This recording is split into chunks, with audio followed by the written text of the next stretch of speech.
think is the importance of a museum definition is that it functions as a shared framework for museums across the world, which is really in itself quite miraculous that we do have a framework that, if not all museums, then very, very many museums relate to and have as their basis for their work and all their activities.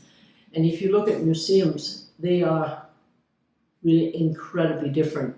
You know, sometimes we say that they are as different as, you know, your corner grocery store and the big department chain stores. So we have a huge variation in what a museum is, but somehow at the core of that great diversity, there is a shared core. It also functions as a basis of some of our partnerships with other big global organizations. In some countries, it functions as a part of the legislation around museums. It puts certain obligations, but it also defends museums in certain contexts when people say, oh, you don't need to do research. Say, yes, we actually do research. It's a very fundamental part of what it is to be a museum. The definition is part of shaping that very basic identity on which we then have huge differences.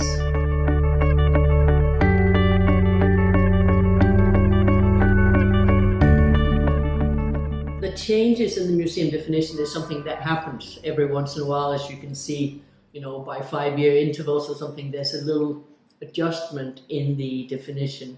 But if you look at it over time, I could be tempted to say it's been almost unchanged for half a century. If we look at the current definition through the needs and perspectives of the 21st century, and if you begin to scratch a little in the surface of the definition, you will see that in many ways it speaks from values and assumptions that really belong in much earlier historic periods. It doesn't speak the language of the 21st century. It doesn't address a number of the situations in which museums find themselves today. We have a museum that's sort of quite sovereign. The museum does this and this and this, and then the public is allowed to come in and do this and this and this. So there's no real equal footing between the museum and the community.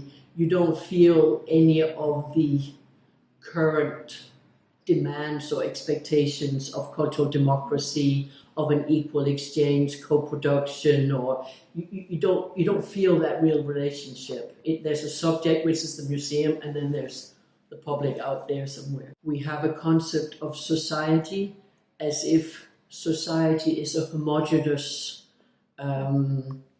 thing, not something that's full of conflict and contradictions and great variances, all the conflictual side of society and museums' relationships in that society, we don't see reflected in the current definition at all, which is not described by saying we are open to the public.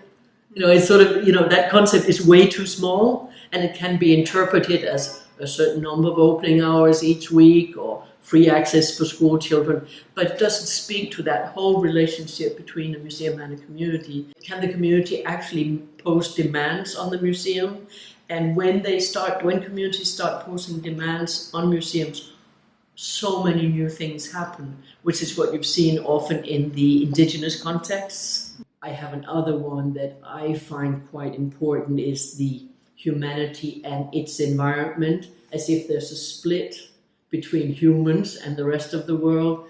And I think that's really important in the, not least in the setting of the current challenges around the climate, global warming, climate changes, all that, where I think museums could be way more influential and have a much greater impact in that discussion if we knew that we spoke from a stronger position in there. So once you start unpicking one thing, a whole set of concepts or assumptions changes, which I think is what is so incredibly interesting about this, but also what is difficult, because I can't even begin to imagine what a new definition would be.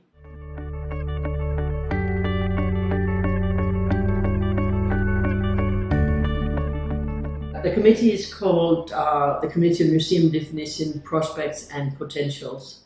And it's created by ICOM as a new standing committee, which signals that ICOM thinks this is something we should be looking at. We should constantly be monitoring what's happening out there in the larger global museum landscape. So in the committee, we're being very careful. We've sort of given ourselves a year where we listen, explore, analyze, collect data, and where we refuse to talk about the definition. We refuse to talk about new definitions. We just try to document the whole field.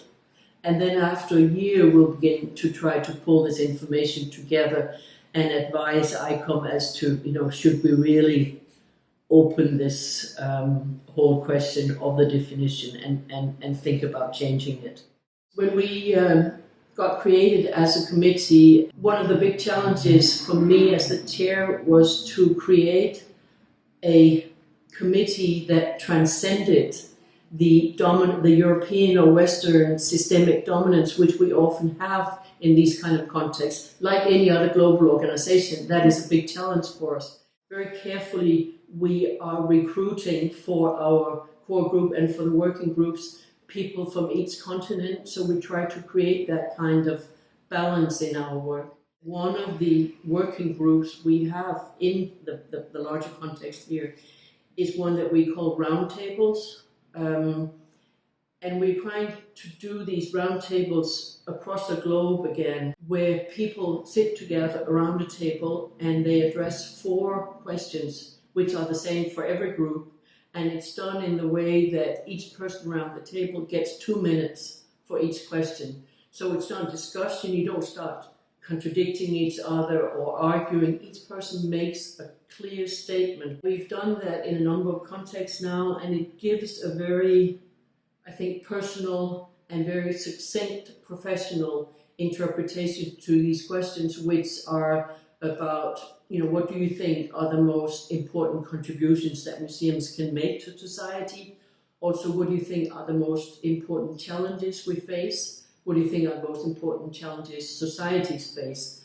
And how do you think we can change our practices and principles to better address and, maximizing our contributions? So we get a very, very wide listening device in this. It's a very broad hearing. I don't know if any other global organization has been out there so far out and hearing their members.